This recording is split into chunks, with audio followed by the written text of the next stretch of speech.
welcome back to the second half of the show, where just today, one junior high student is positive.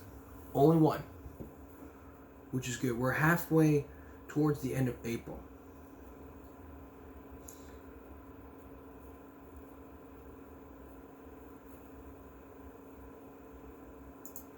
But, again, a lot of issues go on because of COVID, so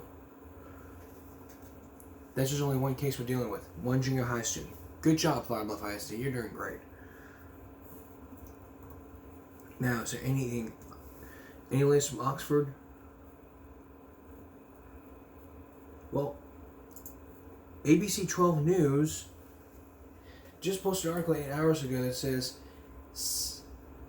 State Task Force makes initial recommendations for school health and safety measures following the Oxford school shooting incident.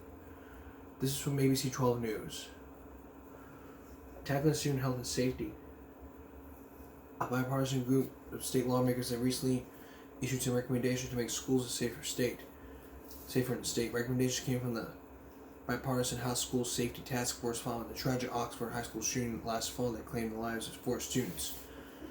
The task force called on things like independent threat assessments for schools, mental health services for students, lockdown kits to be kept inside classrooms, including communications between school and law enforcement, and other measures. One parent said they're warranted and they're necessary. She said that she's pleased to see the task force taking action. But on top of the recommendations mentioned before, this group of 4 Republicans and 4 Democrats are calling for a firing crime attack and shooter drills.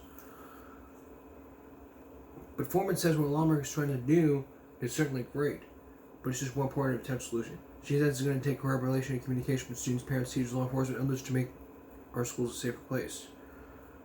The House Safety Task is expected to release their full list of recommendations for the schools sometime next month. That's in May, and we'll let you know the situation.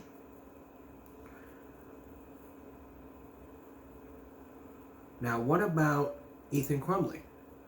According to ABC News, the accused shooter must stay in an adult jail but can resume his education. During a Zoom meeting, Oakland County Circuit Court Judge Craig Rowan maintained his prior order that Ethan Crumley is not to be transferred to this junction at a juvenile facility.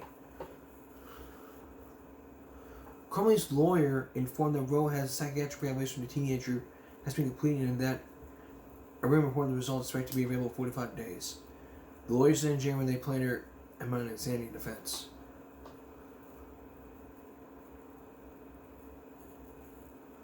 But according to that gun violence tracker, deaths and injuries, April 3rd, 149, with deaths at 63.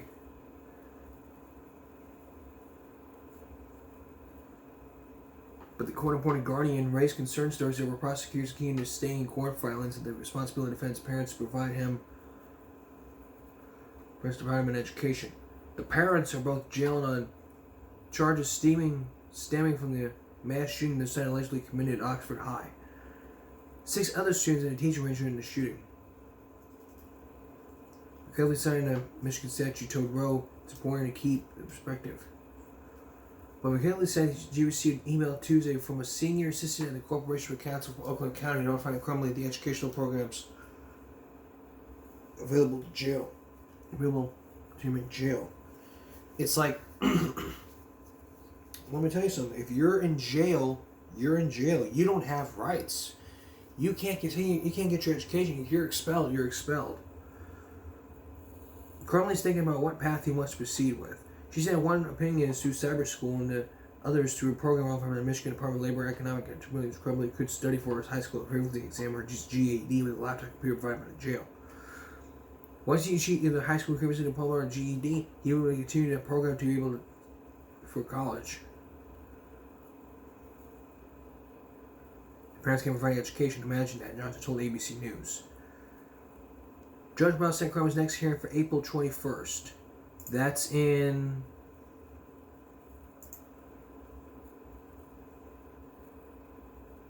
That's in 2 weeks. That's in 2 weeks from Thursday. In 2 weeks from Thursday, we'll let you know the results. For requiring monthly evaluation whether he should stay in jail will be transferred to a juvenile facility. So April 21st, we'll know. Now, what about the parents?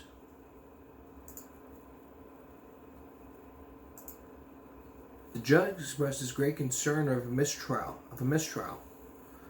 The both charged multiple counts of involuntary manslaughter, and the issue was first raised by prosecutors who filed a motion arguing that if convicted, the criminals could seek an appeal based on conflict of interest from either of the attorneys.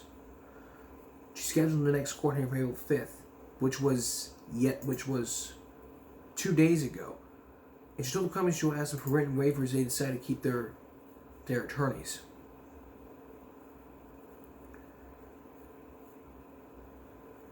But we don't know. The companies had pleaded not guilty to the charges. But the prosecutors said they could have stopped it. They had every reason to know he was dangerous. But this was 2 days. This was probably a day ago, and we don't know whether or not this happened. So we'll keep you posted on the late developments as they come. But so this shooting's not going to mess around. But up next, ever think about air food? We're going to take you to somewhere where the price of meat can be found in the air. Stay with us. Up front tonight, meatless meat from the air. Have you ever thought about that? Eating meat from the air, even though it's meatless? Well, now there's a program. There's an air protein in California that could help solve the problem. Does it work? Is it safe to eat? You be the judge. Here's Carter Evans.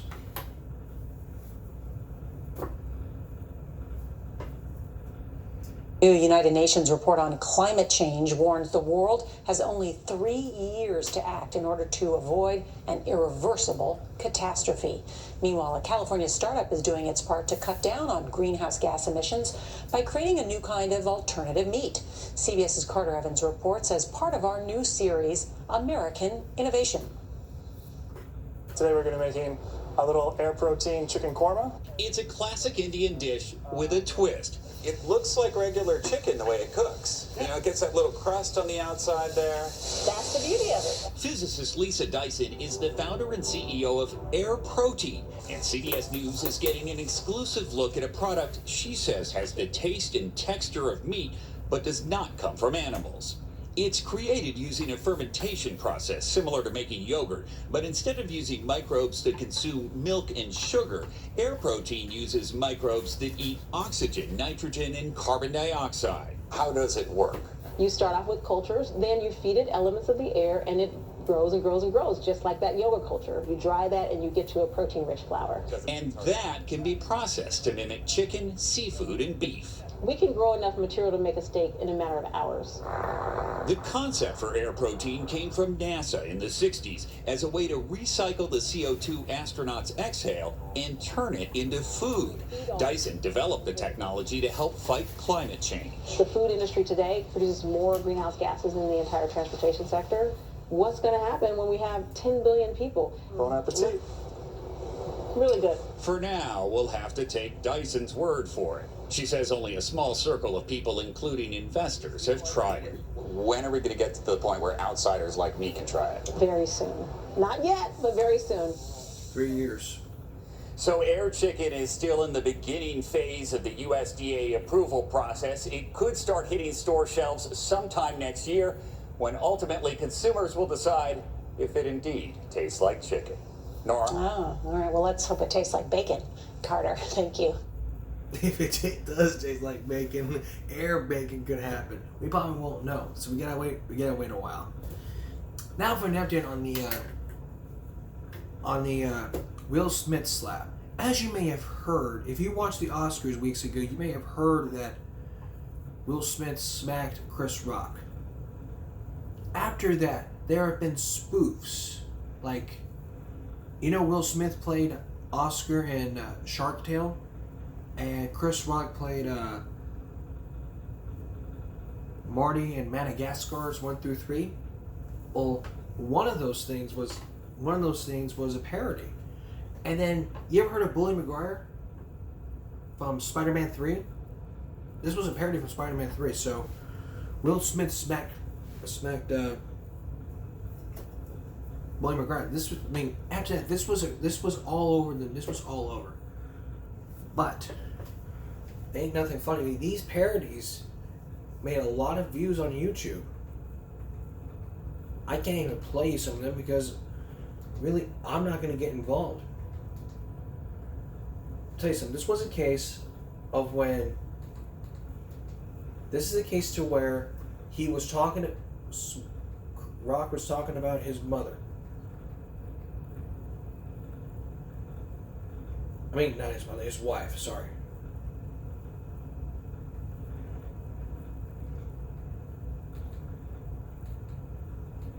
And he didn't like it. Smith didn't like it, so he slapped him. He smacked him. He slapped him. But the question is, was Will Smith flown to Dubai by a crown prince after the Oscar slap? Here's the latest from Inside Edition. Do yourself a favor and get what you really want. From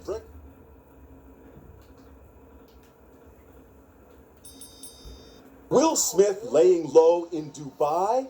According to a new report, he has fled Los Angeles and is holed up in the Desert Kingdom, 8,000 miles across the globe. Days after the Oscar slap, Will was flown by the Crown Prince of Dubai to the Middle Eastern Kingdom, writes entertainment columnist Roger Friedman, so he could cool out while his bad press burns. I love this town. Smith and the Crown Prince are pals from way back. Smith visits often, enjoying all the fringe benefits the wealthy nation has to offer. About to check in my room. Dubai, the city of surprises. Including indoor skiing and skydiving. Last year, he made a documentary, Best Shape of My Life in Dubai. But back home, Will Smith's high-powered agents at CAA reportedly considered kicking him to the curb after his Oscar meltdown. But for now, they've decided to stick with him. CAA denies the report. And we're learning more about Chris Rock's reaction to the slap scene around the world. Why didn't he do more to protect himself? Instead of moving out of the way, he put both his hands behind his back, smiled, and said, uh-oh. It turns out that Rock has a psychological disorder known as NVLD, nonverbal learning disability, that apparently made it difficult for him to fully comprehend that Smith was about to strike him. Oh, wow. Ariel Miller has NVLD. She says she understands why the slap took Chris Rock by surprise. He couldn't really tell the expression on Will's face, like, okay, this guy's like really angry and I should move out of the way. Wow. So now we know why.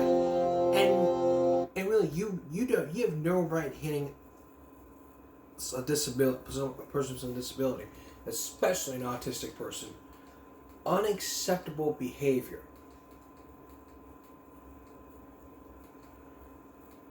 From someone. And if it was me who did that, I would gladly confess to it. Alright, coming up next. Could wildlife test for COVID-19? Is it true? We'll answer that question coming up next. We all know we can't get COVID if we're not getting vaccinated, but what about the wildlife? Could wildlife, like bears, kangaroos, monkeys, could they get the virus and transmit it to us humans? Take a look. Researchers from the University of Minnesota are looking for a connection between the pandemic and wildlife. We are testing samples from wild animals collected from the northern part of the state, northwest part of the state, for evidence of SARS-CoV-2 infection, the virus that causes COVID-19. We just recently began this project looking at COVID in wildlife as a potential reservoir for wildlife-human transmission. They are trying to figure out how prevalent COVID-19 is in wildlife and if coronavirus may be spreading from animals to humans. We are encroaching on animal habitat like we had never before in history, so our potential interactions with wildlife species and new wildlife species that we historically don't interact with on a regular basis are becoming more and more common. So you're creating, I think humans are creating scenarios by which these types of events will occur more frequently and in much greater scope. To test for coronavirus, the animals undergo the same dreaded test as humans, the nasal swab. The team of scientists and wildlife experts trudge through the snow to perform the test on animals. In order to keep themselves and the animals safe, members of the team are fully vaccinated and boosted, and they get tested frequently. Despite many theories of animal to human transmission, scientists have not agreed on the exact origins of COVID-19. But studies like this may help us better understand how the virus works and how humans can protect wildlife and themselves. This is Inside Edition Digital. So how do you protect yourself from wildlife projecting COVID from you? Well, one thing is to keep your social distance, and like I said before, you need to keep yourself socially distanced so that we can't be safe, even if you're boosted and vaccinated.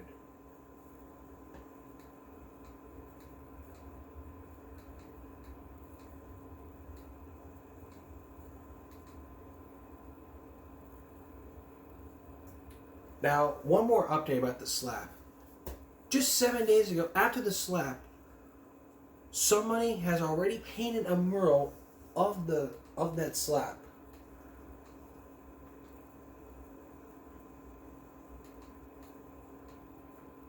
So that's with some good news.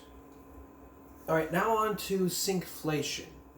The news might be asking, what in the world is Shrinkflation?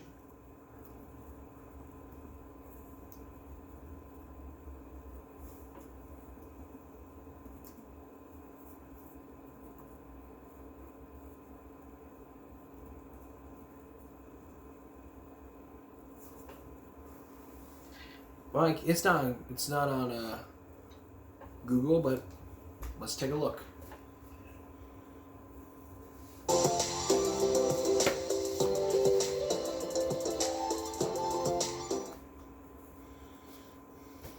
You've no doubt noticed that things cost more even though they've been downsized. Here's Les Trent. Have you noticed when you go shopping, you're getting less, but spending just as much?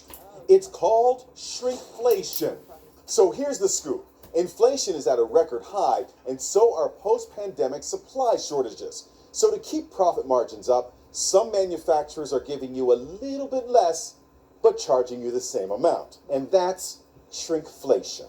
Your ice cream's the same amount of money, but I'm getting less. On social media, consumers are noticing something's up. Honey?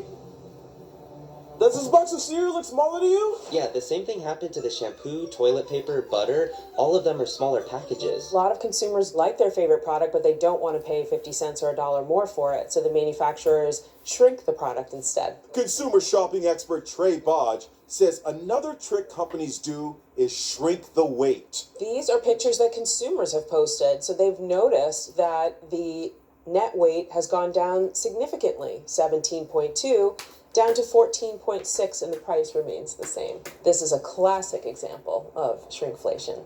So what can you do to keep a step ahead of shrinkflation? What I would do is look at your favorite brand name, look for a comparable generic, compare the ingredients, make sure they're comparable, and then look at the net weight. You might get more for your money by buying the generic. So generic is cheaper, while the other one is expensive. So you're paying $5 more.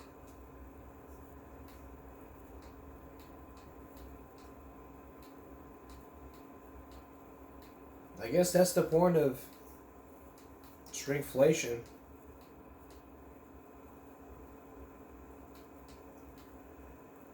But nobody wants to spend a lot of their money on I mean, generic brand is cheaper. Brand names are Really, probably a bit expensive.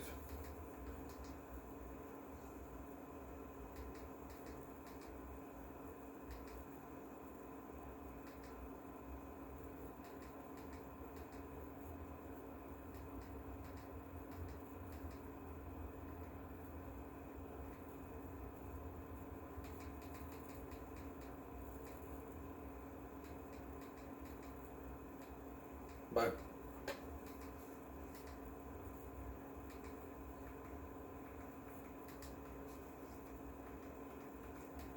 probably no one else knows.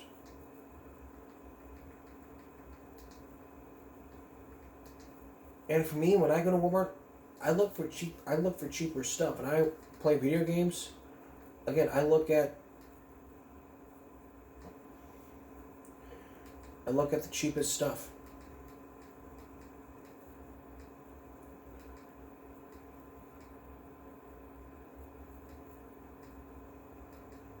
Now to a story you'll only hear about. We've been hearing about these fires happening. It's because of all the weather and the drought. So be on the lookout for that.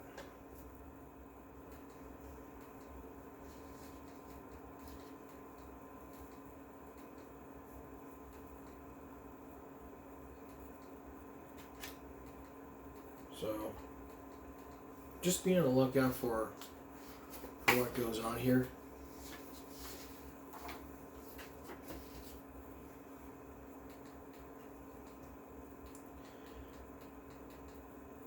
And possibly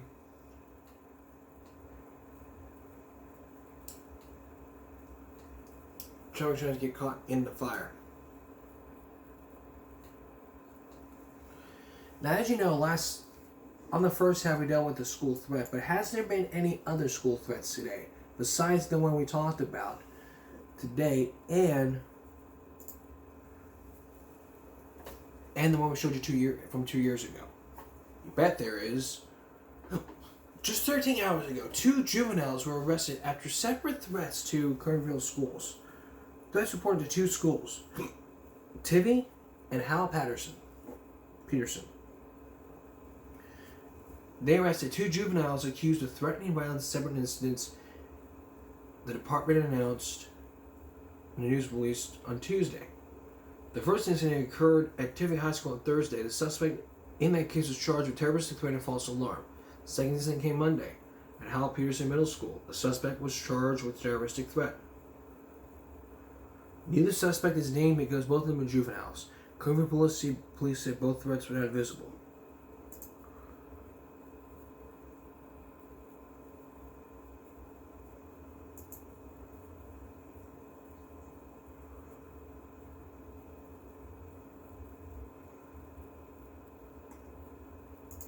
And another one. Norwood Young American student was arrested at school for terroristic threats.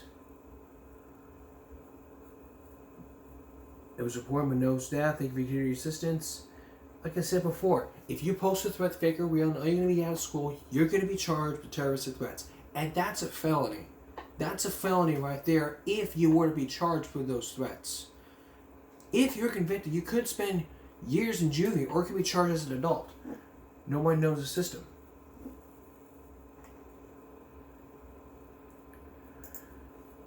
And students evacuated after Redsville McMichael High School received bomb threats, Rockingham County Schools says. A tweet went on to say that all students are safe and evacuated. It's working with the school system trying to investigate the threats. The threat was deemed not credible at the school, according to their Twitter.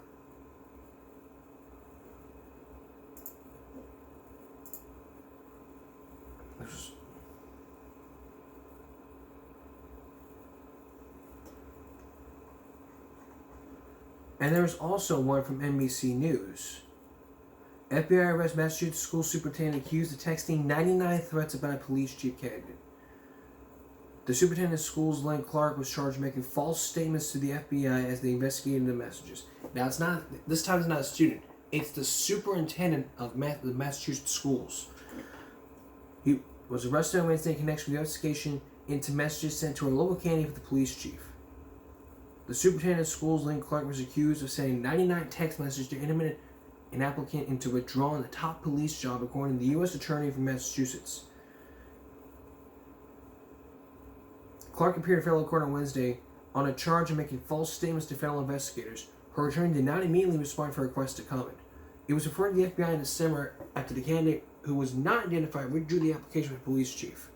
According to the complaint, the messages threatened reputational harm if the candidate did not bow out of competitive job search. Clark led the investigator in December and January, saying she had received numerous threatening messages, as well as the complaint said. She had deleted every single text message from her cellular telephone and told FBI agents she was fearing information was leaked about the job candidate would also tarnish reputation. Okay.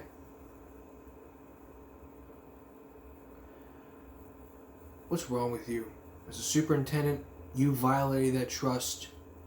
But what's going to happen with that superintendent now that she's arrested? So far, we haven't heard about the new release. But just 3 hours ago, this article was posted from WCBB5. It says Jacoby superintendent placed on leave following the arrest for false threats. As a result of victim jury application, the city delayed the selection process. Clark's next federal court appearance is scheduled for April 27th. So when is that, you might ask? That's going to be in about 3 weeks on a Wednesday. 3 weeks from Wednesday, we'll let you know what happened. And we'll be back.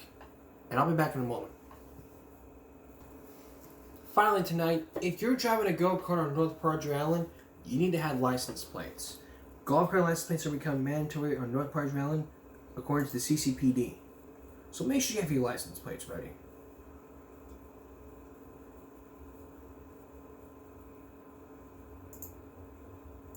Also, Padre Island is set to receive new renovations as part of a $755 million project. One of the new developments is still in the planned stage, is set to be located at the old Schlitterbarn Water Park.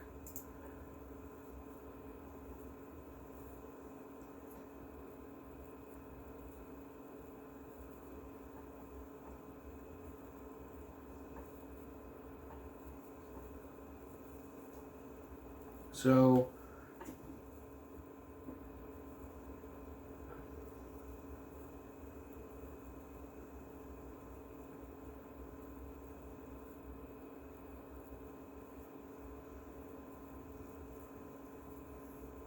yeah. And also from days ago, a city of Tata police placed on paid leave after accusing the mayor of pulling a knife on him, which was a threat. His attorney wants to know why. That accuser is placed on it, and the administrator wants to know why. We probably won't know. We'll keep you posted on what happened. But in the meantime, on Friday, if I'm gonna ask Kristen Waller, who was last weekend. If you remember, if you watched Channel 3 that day, or saw that post, or watched the previous Give Me a Break, you may have heard me talk about the incident that happened with Kristen Waller about her dress. Well, if it happens, I'm gonna contact her probably tonight or probably tomorrow if she wants to come on, and I'll let you know what happens. If she wants to come on this week, we'll arrange it. If she wants to come on next week or 2 weeks after, I will arrange for that to happen. We'll set everything up, and either via Zoom or she'll come to the studio. We'll let you know what happens. So if it doesn't happen this week, then probably on Friday we'll think of something. So I guess that's all for this edition of the second half of Give Me a Break Wednesday. We'll see you again for Give Me a Break Friday night. For all of us here at Give Me a Break, and I want to point something out to you. We're on Monday, Wednesday, and Friday, and Saturday. We're also going to be on Sunday. Well, we're going to be off on Monday, so we're going to be doing Give Me a Break Tuesday next week and Thursday next week. So Friday, Saturday, Sunday, off on Monday, Give Me a Break Tuesday, Give Me a Break Wednesday, Give Me a Break Thursday, off on Friday, Saturday. Something's going on. Something happens, I'll let you know. Well, this here, Give Me a Break and YouTube. Good night.